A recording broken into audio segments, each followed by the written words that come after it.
what it is. Waking up early. Renegade, Bubbles, Intern JJ. Waking up. Mornings are lit. That's right. Good morning. We are powered by Flow, and I got some special people inside these studios because we're going to have another interview with the CCC candidates. I want you to introduce yourself first and tell us what the CCC means and all that stuff. Ladies first. Lady. Good morning. Lady, yes. There you go. Morning.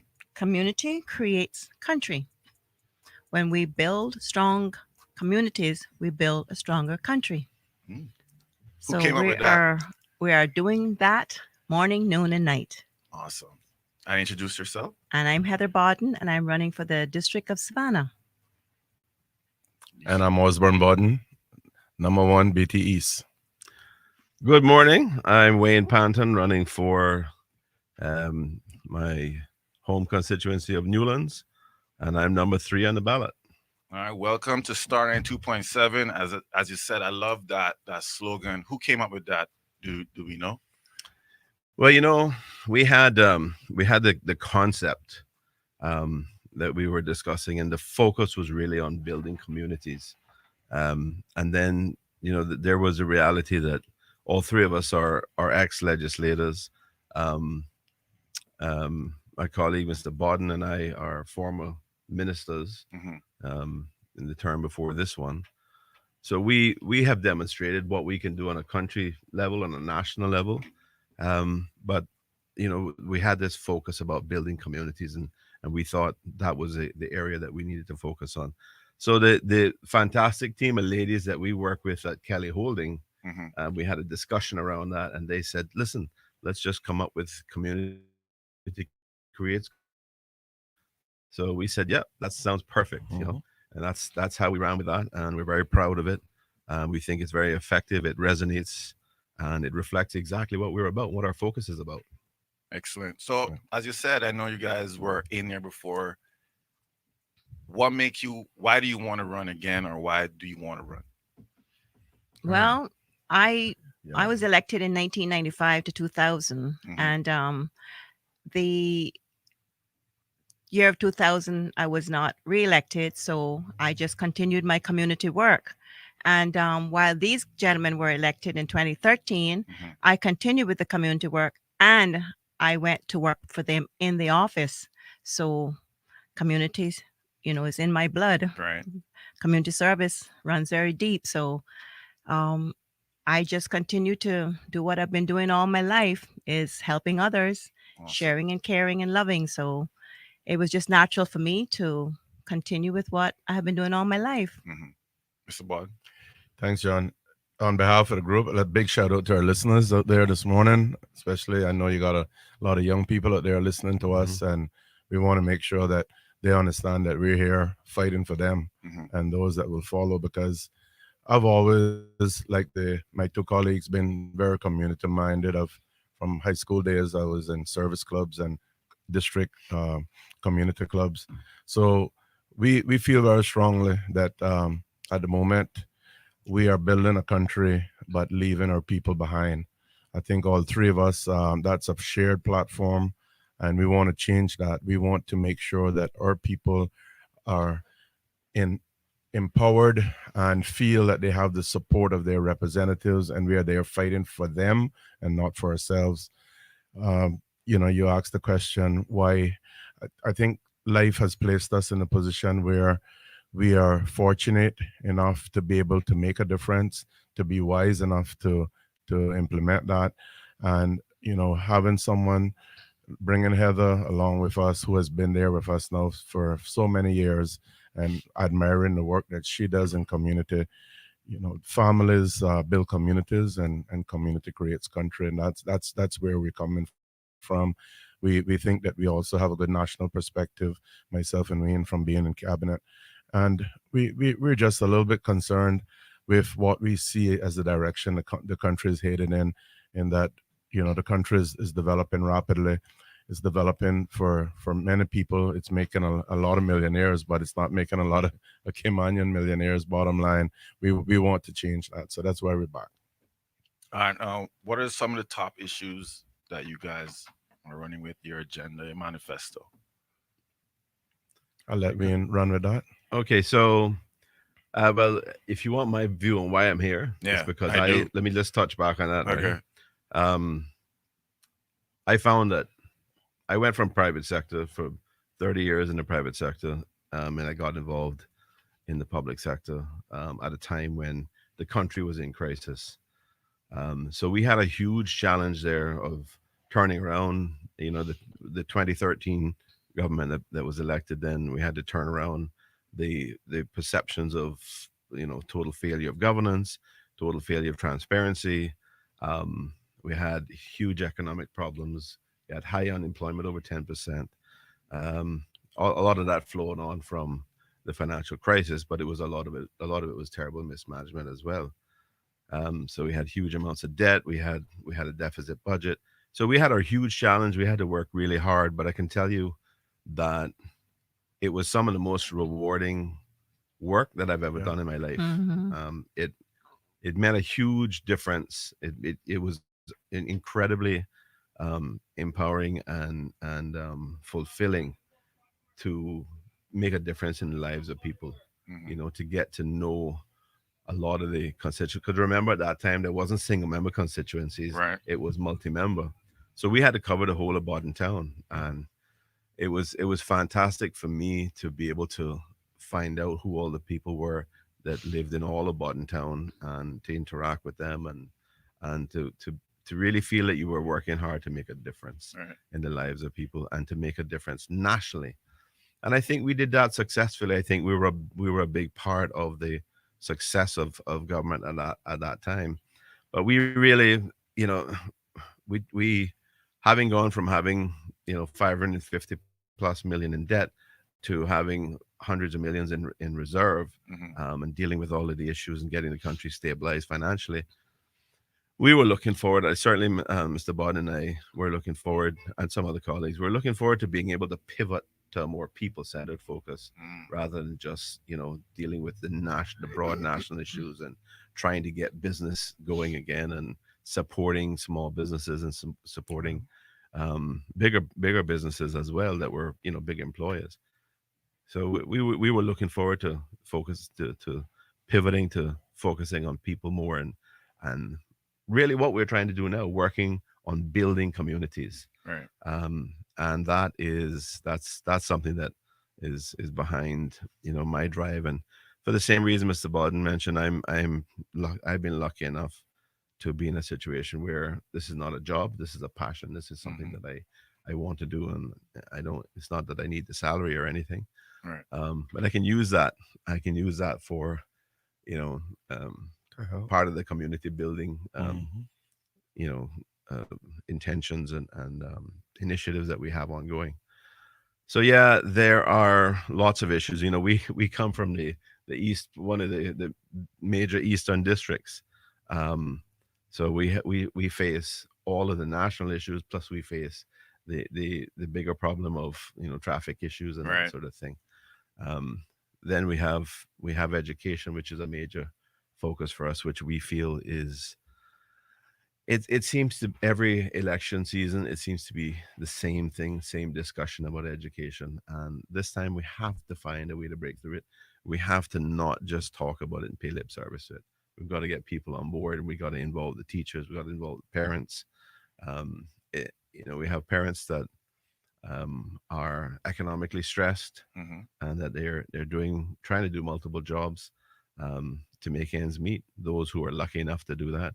We have some that don't have any job because of the pandemic situation, and they're probably those are probably more people that were involved in on the tourism side. Um, so those are big challenges, and then we have our young people that are being stressed. Um, they're adopting the stress from their parents, Hmm. but they're also there's also a lot of young people with feelings of depression, with feelings of anxiety of their own, because this is something new for them.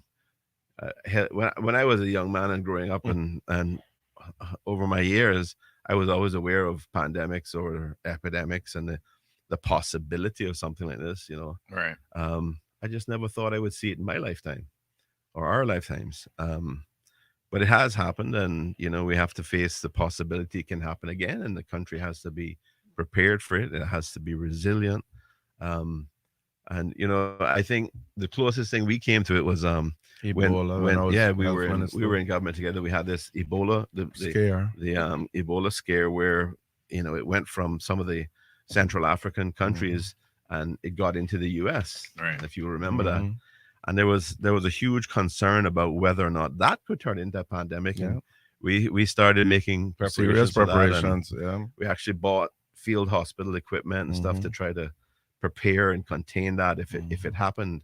Um, So but was that the field hospital stuff that we used to set up that the current government? That I can't swear to, but we did invest at the time in equipment and resources. And yeah, we also had the Zika. I had two scares in 2 years as health minister, and Zika wasn't as bad as Ebola, but it all took management, and we had to make sure that we were on top of it.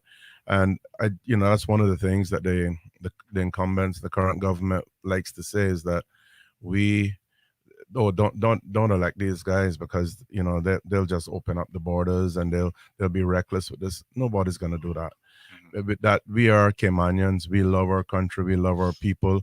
Whoever was sitting in the chair that the premier and the others sat in during this crisis would have done exactly. I can promise you, other the candidates running would have done exactly the same thing with the right technical support and advice behind them, following the science, which is what we did, right, as a country. And I'm proud that we did that. But I don't think that they should be scaring people that, oh, don't elect these guys because they're going to open up the borders and flood the place and all that. It's utter nonsense because we love this country and we love our people. Which leads to a question. I don't know if Miss Heather was, but I know the two of you were aligned with PPM Mhm. before. Mhm. We all three were. All You three. three were. yeah, So Mhm. yeah. so what happened? Why is it not what happened? Why is it different now? Well, I'll start from for me. It was quite evident when I let me back up. When I was in the PPM, and I was a pretty instrumental part of Hmm. rebuilding the PPM in 2012, 2013, and we were successful in ending up with a PPM led government at that time. Um, I put a lot of energy, a lot of effort, a lot of sweat into that.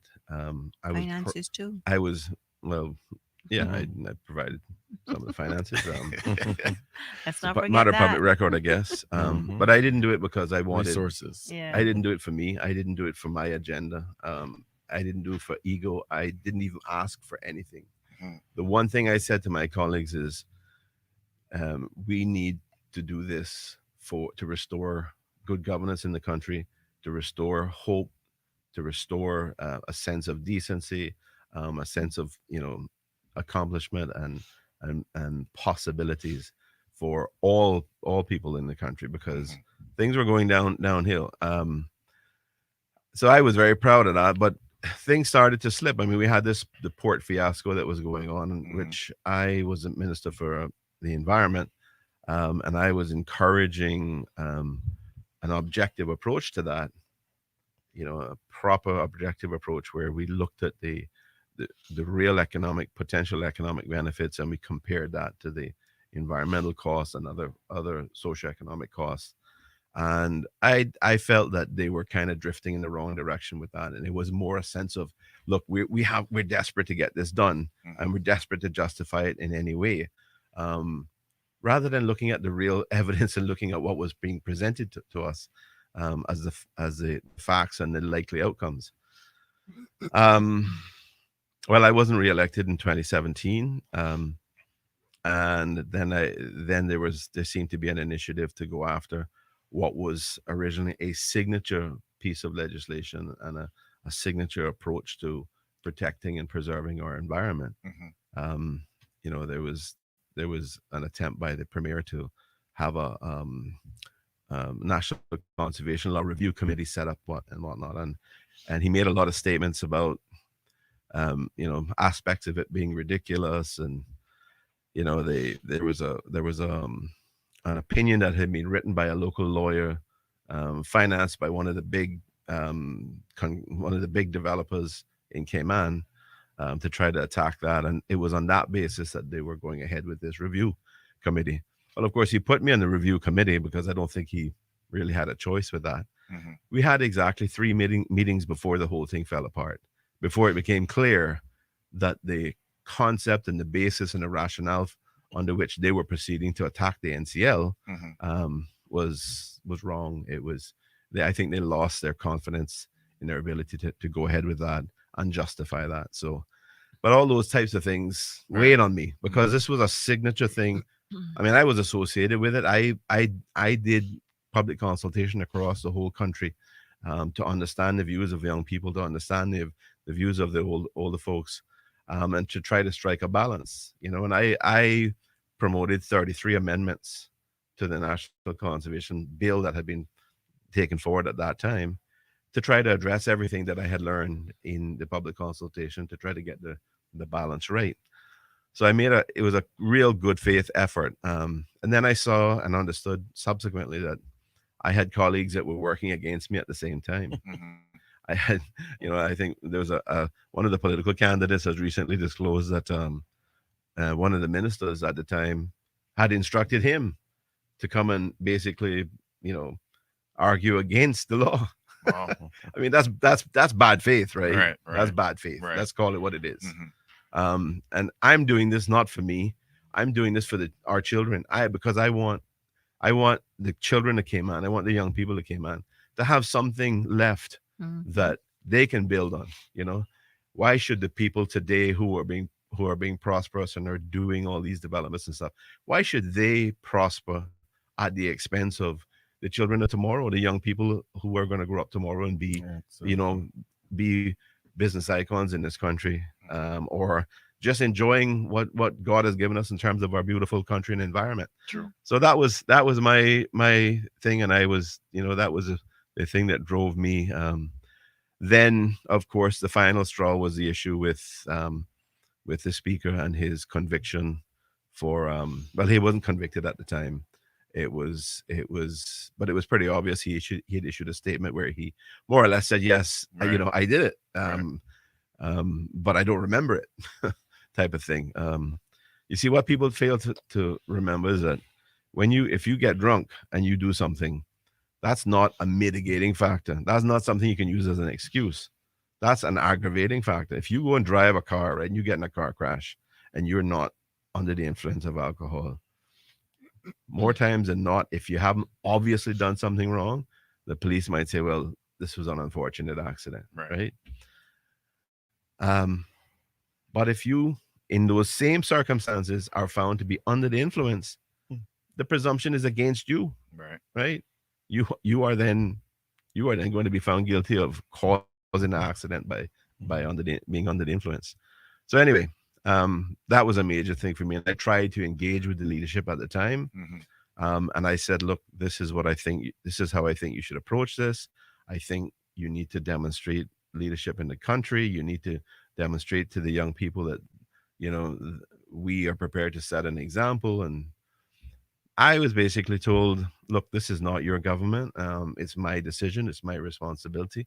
You stay out of this. Now, I'm somebody who was a central part of the PPM in the past, right? And apart from that, I'm a PPM member, and I'm being told your views and your opinions are to be disregarded.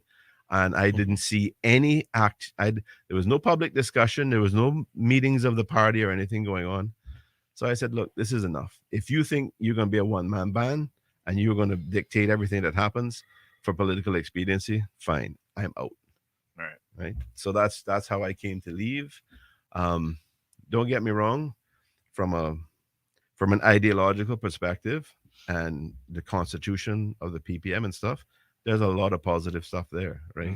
For love of country, we all have love of country, right? For transparency, for participatory democracy and all that. The problem is these guys are too many of them, and it starts really with the leadership. They've forgotten what it's about. They have moved away from that. The government that we had, the PPM government we had in 2013 to 2014, I was proud of. But since then, it seems to have been on a major drift away from that. And we are offering ourselves not as not as we're not out there saying that everybody has to go. We're saying we are prepared to represent our constituencies and make a real difference in our constituencies, and we're prepared to work with anybody who shares common principles and values with us. Right. And that's our position. We've had lots of conversations, but inevitably, what tends to happen is the people who are incumbents, the government who is in power, looks at you and says, "Well, you're now the enemy. We're not really the enemy, but you're now the enemy." So they go on blast towards us, and I'm somebody that I believe in demonstrating leadership. I believe in demonstrating that you are statesmen in the country and that you are representing all the people and you're reflecting the right principles and values. And I'm sorry when people are prepared to throw away, you know, in Mr. Bodden's case, probably 50 years of friendship. In my case, 30 years just for political expediency, just to hold on to power. No, I have a problem with that, and Right. I don't think it's what the country needs to see as a demonstration of what leadership is really about. Would you guys like to answer, or you want to move on to Well, another question? I'd like to just echo everything that Wayne has Mhm. said because I witnessed a lot of what he said. And I saw the way they threw him under the bus with the NCL. And you would swear that the premier was not at the table and wasn't a part of cabinet when the way he acted towards that. But I go a little further back with the party than Wayne did because I was one of the one of the five founding members, but I came right behind those. So I was in the first tranche, as it were, who got involved with PPM back in the day, 20 years ago. Okay, so it was near and dear to me. I know what it was built, the way it was supposed to be a governing body, a grassroots body that really had great people, a lot of great members out there in the community. We worked hard at that and surrounding ourselves with people like these guys. And, to see that be thrown away basically for political expediency, because my first, when I came out of office in 17, even before that, I noticed that there was a reluctance to have meetings, to have national, the way the party should function is you should have what you call your national council meetings, and that's a regular involvement of the masses, right? And of course you have your annual conventions, you have your regular executive meeting, which should be a monthly thing. All that was in constituency meetings. Well, there were none of those. So it was is as if we were getting away from what the way that the party is supposed to direct the leadership, because it shouldn't be a top down, it should be a bottom up type Right. of, and it should be a communication back and forth. That's the way it was all. It was structured to really work well, John. But when you get party politics where it becomes a cult of personality, and this is what happened with both PPM and UDP. You see what happens? The party dies. And when I saw what was happening to the party that I had been a big part of building, I got very disillusioned, and I basically pulled away at that point. But again, the same straw that broke the camel's back with Wayne was broke it with me, was when the incident happened with the speaker and nobody stood up.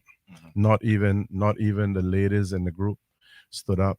They couldn't because they were told not to, I guess. That's the only conclusion we can come to, because those women, those ladies are good friends of ours, and we know them, and we know they don't condone that, but they were kept mum, and that's wrong, because you're setting a very bad example to the young people of this country. I think that I know that we are role models. We should be. I think that we, just like what we saw in the US, we need to, your leadership needs to be something that can be aspired to, not just like, oh no, not them crooks again or them liars again. No. I don't want to be a part. My legacy is someone who goes there as a statesman and works for my country and develops and leaves something behind for those that are coming. So as a result, him and I, Wayne and I, basically left around the same time, I think within days of each other, handed in resignations. And we were really we find ourselves here now, but this really came about just from casual conversations and meeting up as friends and breakfasts and stuff like that. And here we are, trying to make a difference again and offering ourselves, because neither one of us needs the stress. Neither one of us need to run for the money. We have happy, good families behind us, happy lives, and we are asking the community, or various, each constituency here, to take a careful look at our opponents or the incumbents or whatever, and decide who you feel is going to best represent your interests. We're willing, able, and committed to the job. Now, you said great points, especially you guys don't need to run for the salary.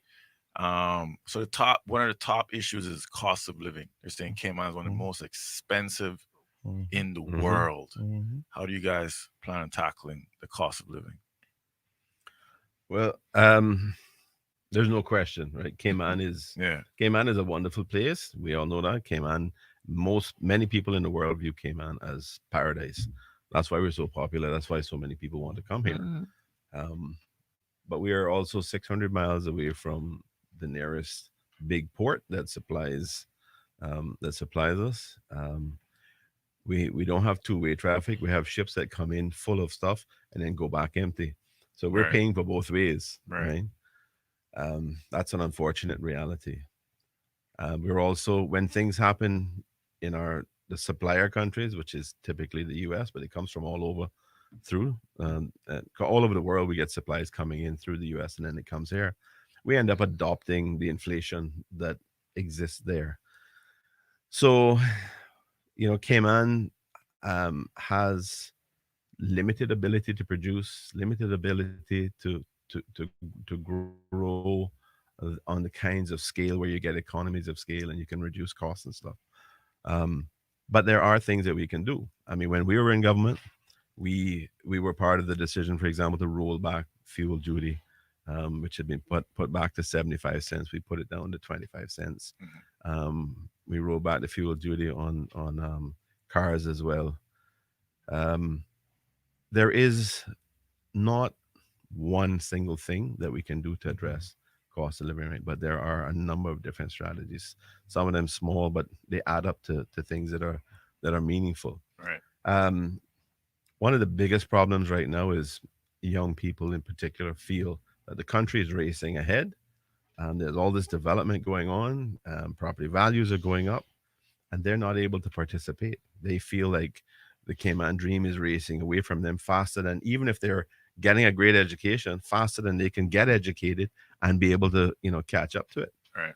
So, there are a number of things that we need to do, a number of strategies that we propose in relation to trying to address the issues of difficulties for young people and low income folks being able to get homes or secure properties. We're one of the few places in the Caribbean where you have unrestricted property ownership. So somebody can come in, and we have people, as I said, we said earlier, Cayman is a desirable place to come and live. So we have loads of people from all over the world coming in with lots of liquidity, and they'll buy whatever they can find, and they can hold it for whatever length of time they want to. So they can buy an unlimited amount, and they can hold it for an indefinite amount of time. And what that does is it takes the supply out of the market. So everything else then gets, it's the law of supply and demand. Everything else starts to get more expensive. So one of the things is, for example, if we allow somebody to come in and buy, let's say come and buy a canal lot. If they don't develop that canal lot within 2 years, then they need to put it back on the market, right? Because they need to put it back into the supply so that some other person has the opportunity. Cut down on buying for speculation. Right. So switching to things like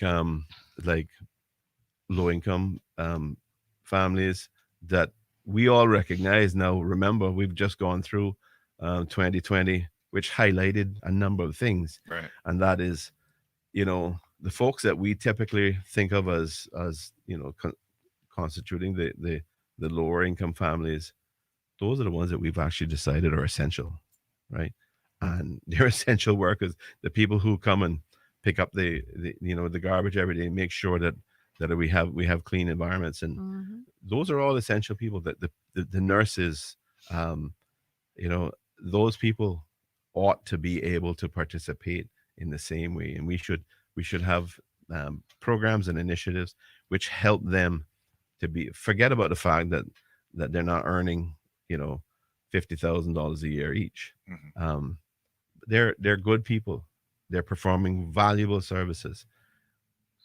We ought to be able to support them in being able to get into homes and stuff that they can afford. Most of them can Absolutely. afford to pay the mortgage payments because those who don't own their own home now, they're out renting, right? Mhm. They're paying somebody else's mortgage.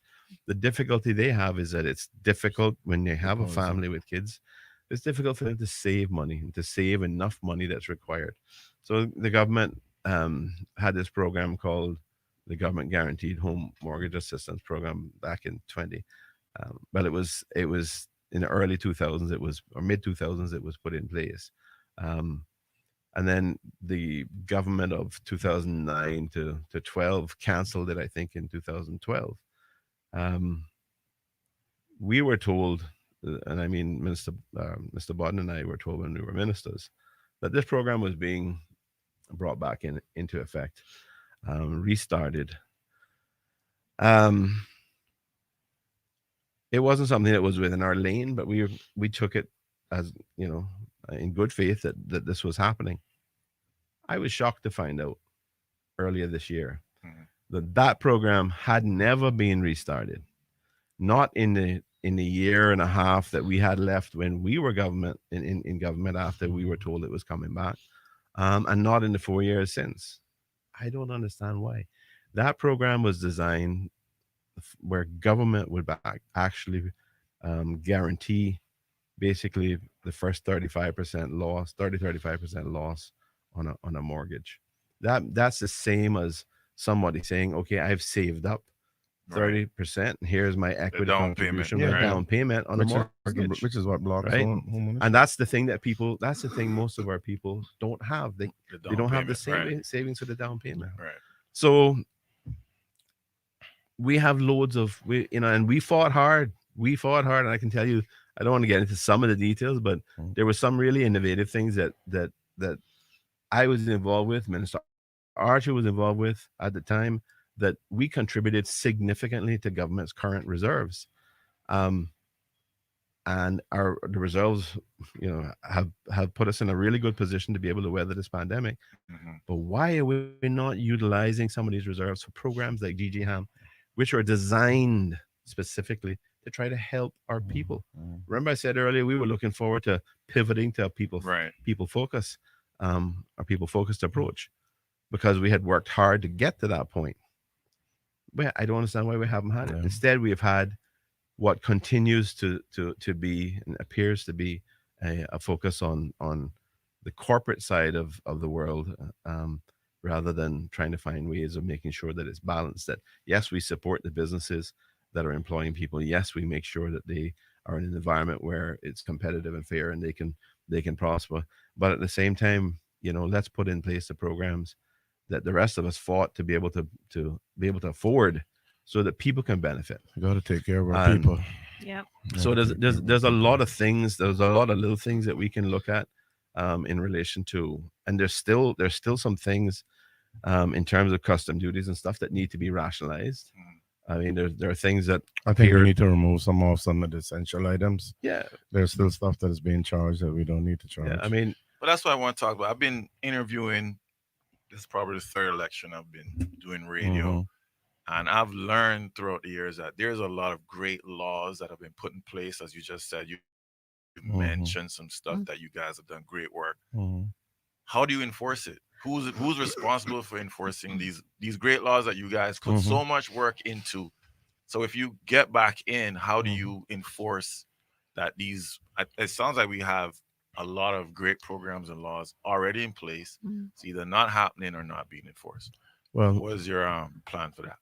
well, John, that's let us go down to the parliament there and we make laws, but we have to also make sure that we everything that we do is done with the community that we're doing it for in mind, that they are part of that, that we just don't go there and think that we have all the answers. For them to buy into it, Mhm. they need to be a part of it. For instance, I mean, okay, look at the minimum wage. Minimum wage was set under us when we first got in 2013. Mhm. After a survey had been done, they felt that the livable wage in these islands was $6 an hour. We all know that if you pay $6 an hour to somebody, they can barely pay for a one-bedroom apartment, and that's just straight. They can't buy water and light and food and even live a bit, right? So that is no longer a practical, and it was never revisited. It should have been. It was the plans were there for it to be revisited. So the government has to be plugged into the people, and the people have to be plugged into the government, right? There has to be this dialogue, an ongoing dialogue. I think we too often we get there and we simply govern from a distance, and we don't have the required communication. For instance, one of the first things I'll be doing is having a district council. Every one of us have committed to that. When you have a district council, government has to be from the bottom up, because you then are plugged in. You understand the issues of people. You understand. You think you know it all, but when you talk to your communities, you really understand what's going on, and you know what is important to them, what's relevant to them. Sometimes you think that you, like I said, that you believe, oh yeah, this is the most important thing to these people. You think that. You go talk to them and Mhm. you'll hear a different story. And we Mhm. can all attest to that, Mhm. especially now that we're canvassing our entire districts. We know full well the issues out there.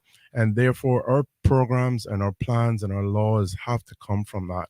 And when we do that, you'll find that you have laws that are most suited. Yes, there are a lot of great programs. There's some sitting on shelves. There's so many reports sitting on shelves. But we need to make sure that we are tuned into our people's needs and do right by them. I mean, cost of living is, yes, a hot potato. There's many issues, as Wayne said. There's no one answer to bringing the cost of living down. But something as simple as, for instance, looking more at regional supplies in terms of food. Look what happens now with food. Food, fish, meat, whatever, starts in the Caribbean or starts off in South America, goes north, gets all these different markups on it, Mhm. comes back south to us to buy it. Right. That's reality. If we can find a way of looking regionally. For instance, when we were in government, I remember the Honduran president and his contingent Right. came through and met with us in caucus, right?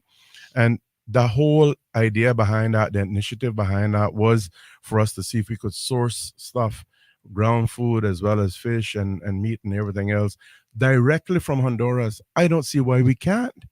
And you just got to have the political will. You got to have the drive, because you got to know that that's going to drive down the cost of living in this country when you do something like that. That's just one example. There are many out there. And I think that if we put our heads together, we have a lot of smart people running as independents this time around.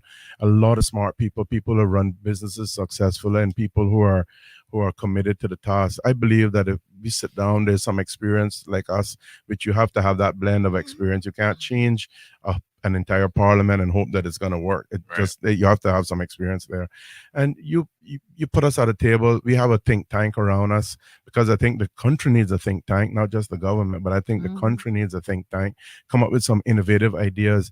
I keep saying at my meetings, the perfect description of insanity is doing the same thing all the time and expecting a different result. It's not going to happen, John. We got to think outside the box. We got to listen to our young people. Our young people are brilliant. They're coming back with university degrees. They're coming back with all sorts of various qualifications. And I am sick and tired of hearing our young people saying we can't make it in Cayman no more. We're thinking of moving. That bothers me tremendously, and that's one of the main reasons I'm back here fighting, and I'm going to fight and claw myself somehow at the table to make sure that we get what we need, and bringing down the cost of living, home ownership, bringing in more higher purchase, lease purchase. Look at who's owning property. Look at bringing down property values for our people, ensuring that people are not just coming here and, as it were, pillaging us, although they're being paid for what they do. But why should we, for instance, have a bunch of real estate agents who are foreigners? With all due respect, who can sell our Cayman property better than a Caymanian? Who can make that commission and have a decent lifestyle? These people come here, their signs are all over when they first get into the market. Every now and again, you hear a new announcement, welcome aboard so-and-so, brand new work permit, pictures all over. When you look, they're selling $1 million condos and they're making $1 million commissions. And before you know it, they got PR, they ain't going nowhere, they're now one of us. We have to empower our own people, for God's sake. Caymanians first for a change. Let's do it. We can do it. Well said. I totally agree. Yeah, I yeah, totally that's it. agree. Your turn. Yeah, well, You they're said a lot. talking about the youth, and my heart and soul is with our elderly, and I'm out there every day, and I see the conditions that some of them are living in right now. Many of them are suffering because of their pensions are running out, and I for one believe that our seniors at this day and age need to live in comfort. And I'm appealing to anybody out there who has parents that are still alive and still able to, be taken care of. Make sure that their lives are comfortable. Make sure that they get the proper food that they need to get. Because right now, when I go into some of those homes, I don't see that at all. And it bothers me to hear a senior citizen say that, you know, they're literally broke. When they go to the hospital, they have to pay so much for their medication, and their insurance is not covering what they need to get to survive. So this really bothers me when I hear seniors complain to that extent. And this is seniors that are 80, 90 years old. We're having seniors that are living up to 100 now. Yep. And how are we going to take care of them? I mean, we need to put some emphasis on them, make sure their insurances are in place, make sure that they're taken care of with medication. If it's something where Absolutely. they have to go to the clinic, somebody sets up an appointment, and the person from the clinic, the doctors from the clinic, go to the houses, which I know that that's happening now in our district of Bodden town. We're working through the clinic there, where they're now sending a nurse and a doctor in to make sure that our seniors are getting the proper medication and so on and so forth. I thank them very much for that, because I know they've done it several times to my mom recently. We've been working with them to make sure that they get their COVID shots, and I'm making an appeal over the radio that those seniors that have not received their shots yet, just contact the Bodden Town Clinic and they will come to their homes and do it. They don't have to come into their houses. But our seniors right now are at a stage where they took care of us. It's time for us to take care of them. Yeah. Amen. Well Thanks for said. remember those. Because I was the proponent of the older persons policy as minister, and it's very near and dear to us. Yeah. We were full headlong into what the future holds, but we have to look after those that took care of this place. And Exactly. we And I have to mean, let them retire with dignity. exactly. And in comfort. I The mean, comfort. make their rooms, comfortable. Let them live in cool rooms. Put air conditionings in there. Put fans in there. I go to people home sometimes, and these people are sweating. We need to make sure they are comfortable. They need the comfort. They're lying there, and put a TV in their room. Give them something to do. Bring people over. Have people come and visit with them. Yeah. There's people that are in the churches that want to go visit, and open your homes to those people who want to come in and visit. That gives them, the interaction with those they haven't seen. For instance, we in Savannah, we in Newlands, we do a breakfast every month. And this is one way that we bring out our seniors to Simboko, and it's just amazing to see how they are they're so happy to see one another, and they sit there for a couple of hours and eat their breakfast, and then they interact with each other. Some of them haven't seen their friends and families in several months, so it's always a fulfillment and a joy when you see those people interacting with each other. But we've got to find more programs for our seniors that are Yes. able to get out. We have to make sure that they are being taken care of properly. Quality of life issues, John. They're big. Yes. They're big for us. And Yes. one, Big for time. instance, look at what has happened to us. We no longer have a senior home in Eastern districts. The one that we had in East End shut down, so we Right. only have the Golden Age in West Bay and the Pines here. We have to definitely most definitely put a senior home back in the Eastern Mm-hmm. districts, You have even to. if it's one to service the 3 Eastern district. Mhm. Our old people need to be cared for in a loving, proper manner. Mm-hmm. Um, Big proponent also of an adult daycare center, Right. and maybe more than one, where you are able to drop your loved one off just like you do your kids at Mm-hmm. preschool, and they are interacting with peers.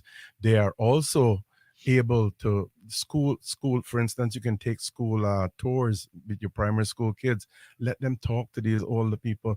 It keep them young. It'll keep them sharing their knowledge with the youngsters. All right. The youngsters will be enthralled to hear the Hear stories. the stories, Think about it, exactly. the benefit that will bring to Mm-hmm. community. I saw recently, and it was one of my things but again, we need, I think, more than one. But I think somebody has just done something with assisted living. But that is another and that can not just only be to help our people, but it can be a money maker for the country. Mhm. Because think about it, you're up in the States, cold is killing you, you're getting old, and you want to come down here in your retirement, your golden years, and live under assisted living conditions with a beautiful facility, with services, with buses taking you around, with proper health care. We're known for good health care now. Thank God we're stepping up the ante on that. This is the kind of thing that could be a part of our another tranche of our medical tourism. So we have to be thinking and looking at what's going to suit us, and that kind of thing is not going to put any pressure on our community. It's not going to take away any bread from anybody, but it'll bring some some money into the coffers. We have to stop, and we have to look at balancing our budget on the backs of our young people with work permits. We have to get really creative, look at other ways of generating income for this country. We have a lot of things, and it's hard to put it all into an hour talk show, Mm-hmm. but we just want to give you an idea that we're looking at it from all angles.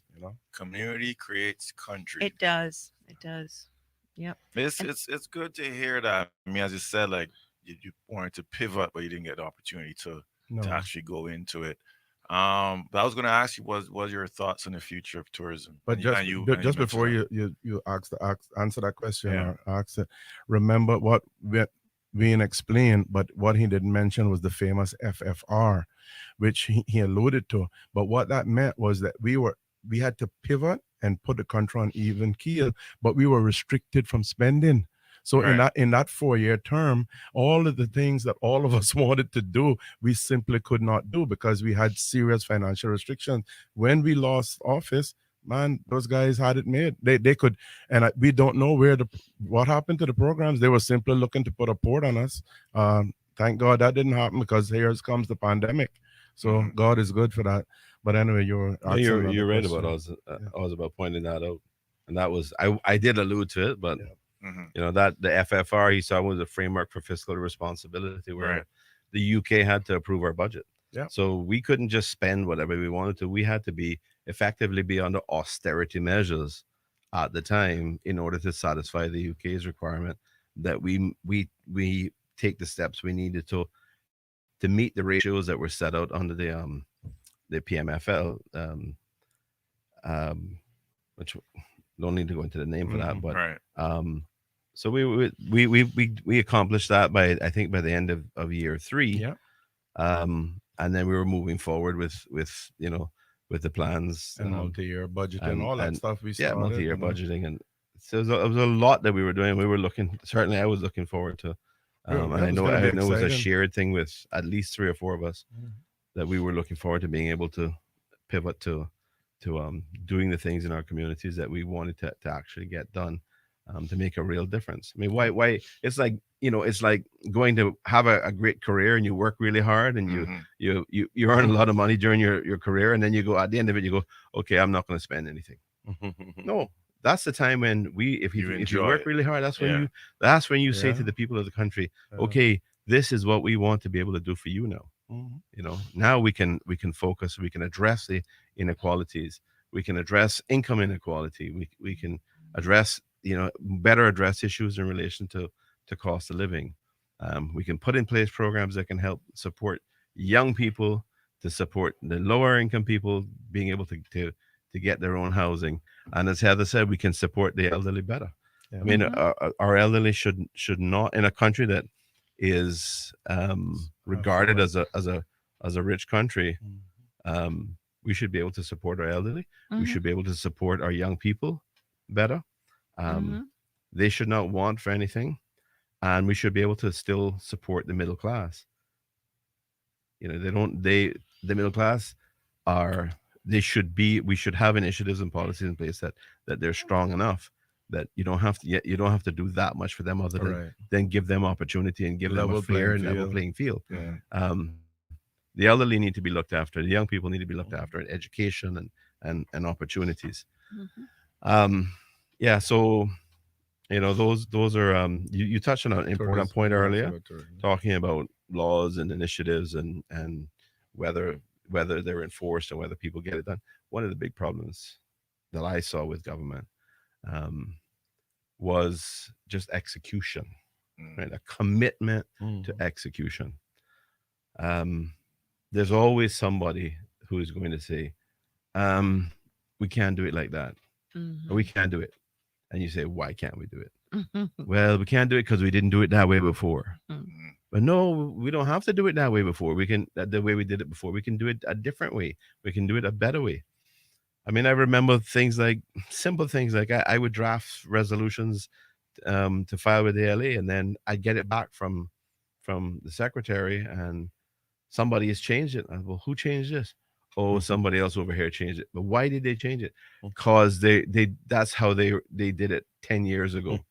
I think I'm telling you how to do it today, not 10 years ago. Right. You know, what we did 10 years ago may have suited, it may not have been effective.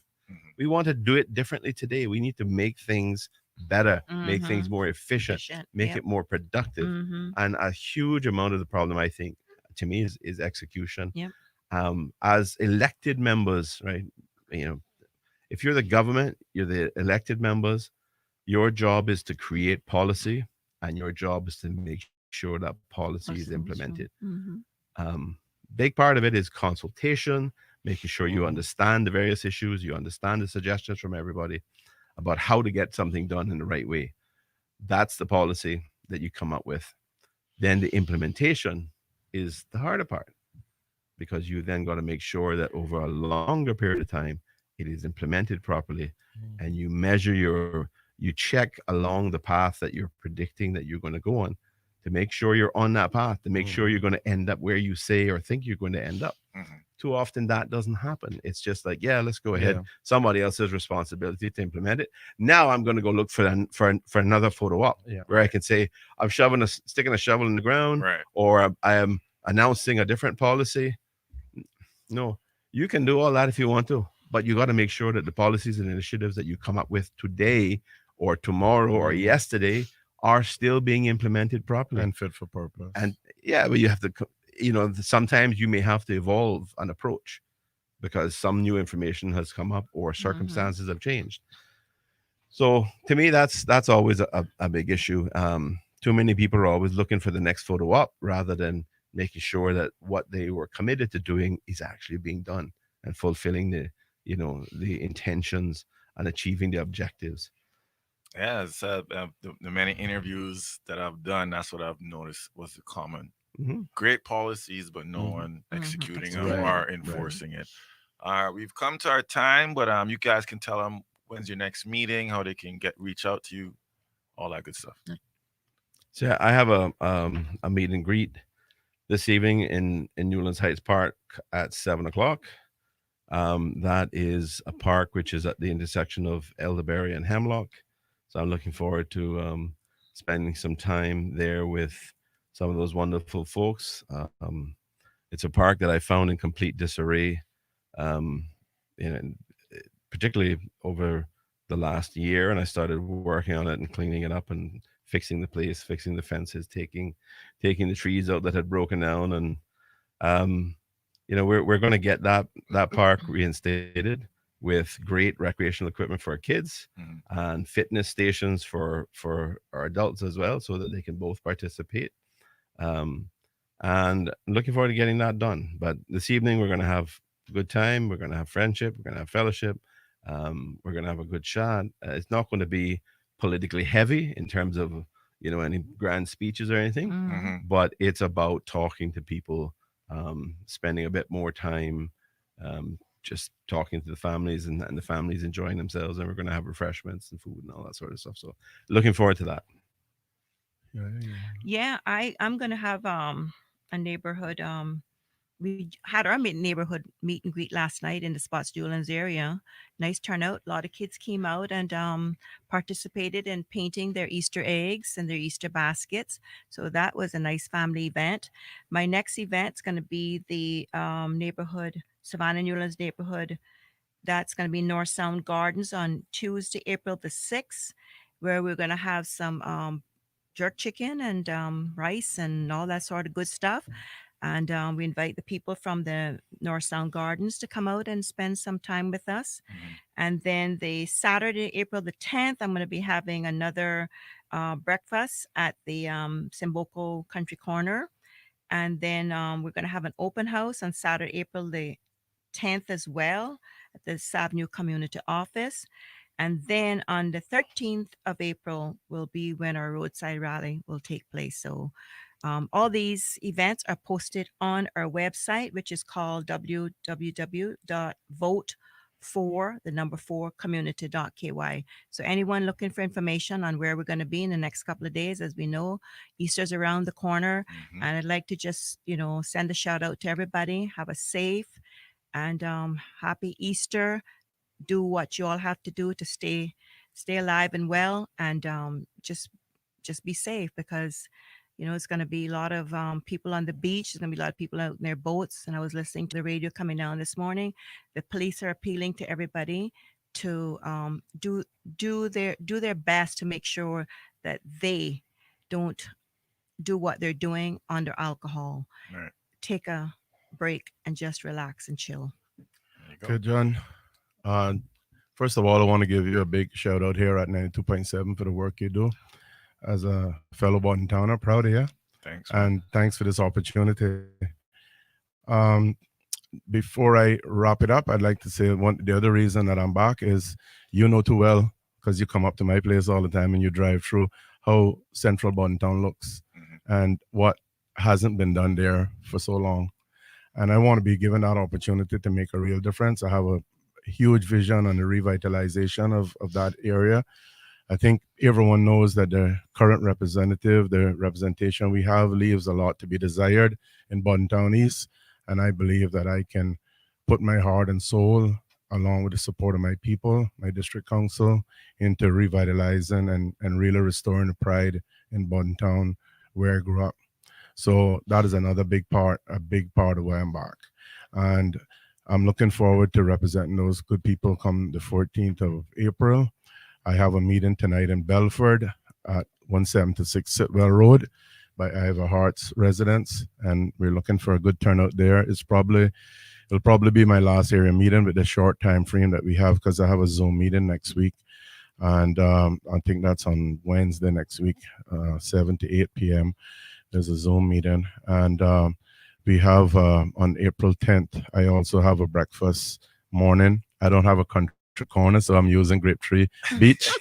I'm looking forward to inviting people out there with us and having, instead of our fried fish, having some Atkins saltfish and egg and bacon and that good stuff, and sitting there and chatting to them under the cabanas. Hopefully it'll be a nice, beautiful morning and not a very windy one, because it can get quite serious when it's windy up there. But looking forward to all of this. The campaign has been very short, although quite tiring, because we've had to push that much. We've been on the road, and we're looking forward to seeing people over this Easter weekend. Want to visit a few people and ease up on some of the canvassing, but at the same time, meet them in their own environments. There's a housewarming and lookout that we're looking forward to on Saturday, and then doing some camp raiding, as it were, going and see some of our people at their campsites and hanging out with them. So it's gonna be a little different Easter, because Easter is usually a kick back, relaxed time with the family for me. But this time I'm gonna be a little more out and about in the community. But we're looking forward to making a real change in Bodden Town East as well as the country, because I believe that we bring good knowledge, good experience, good representation, and definitely big hearts to the job. Yes. So we thank you again. Definitely. Yeah. Well, John, I want to thank you as well. Thank you, John. very much appreciate the opportunity to be here. I know you have some really hip, young, incredibly enthusiastic and energetic and perceptive people as your audience, and it's important to me. It's really important to talk to the youth, talk to younger people, because this is, we have far less invested in the future than they do. right? So Absolutely. what we are trying to do is build communities and build a country that we can leave behind for them. That's our legacy for them, that they can be the leaders, they can build upon that, and they will hopefully carry that forward and try to continue doing the same thing for their children and their children. I mean, why else are we here? Yep. What else are Absolutely. we doing Mhm. if we're not doing it for that reason, right? All So the thank you way. very much for the opportunity. I want to wish everybody in the Cayman Islands and all your audience a wonderful day. I want to say happy birthday to my friend Jose Williams. Feliz Yeah, cumpleaños, Jose. amigo. Happy Uh, birthday, Happy Jose. birthday, Jose. Que tengas hace un buen día. Hey. What? Ay, Uh-huh. ay, ay, O Ay. increíble. ay, Yeah. ay, ay. You see, potential premiers have to speak So, Spanish. I also there's another good friend, Mr. Tony Williams, that I want to say happy birthday to as well. Don't know if he listens to your station, but I can say it anyway. I know Is his that Tony's toy? I know no, I know that's his a younger big, folks probably okay. listen to it. They'll tell him. Okay. So thank you all for listening to us. My and kids thank tell you me for that we've had a good providing- audience. While we've providing been an on here. opportunity. Really that's appreciate good. it. Thank you, guys. We're here for heart, for love, for community, and for country. And as Thank I you. say, I give my hands, my heart, and my all to my people. There And you a have happy it. Easter and a safe one to all out Good there. Just stay safe, and we love you all. Thank you, you, John. Thank you, John. You're welcome, It's been guys. a Thank good you day, guys for folks. coming Thank you. through. AM Star Marshall, powered by Flo. There you have it. We'll be right back. Turn me on, breakfast in the morning. It's the AM Star Morning Show. Can you hear me? Brought to you by Flow.